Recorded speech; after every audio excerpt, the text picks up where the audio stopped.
അതായത് ഇവിടെ പറന്നിറങ്ങിയിരിക്കുന്നത് പ്രധാനമന്ത്രി മാത്രമല്ല, കേരളത്തിൻ്റെ ഒരു വലിയ വികസന സ്വപ്നത്തിലേക്കുള്ള ഒരു പറന്നിറങ്ങലാണിത്.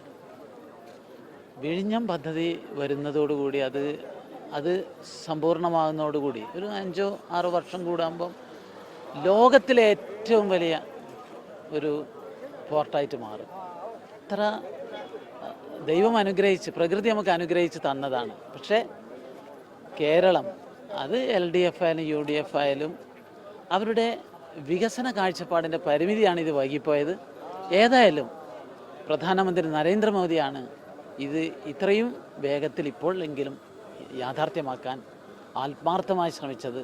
അദ്ദേഹത്തിൻ്റെ ഈ വരവ് കേരളത്തിൻ്റെ ഭാവിയുടെ ഒരു വലിയ പുരോഗതിയുടെ ലേക്കുള്ള യാത്രയുടെ തുടക്കമാണ്.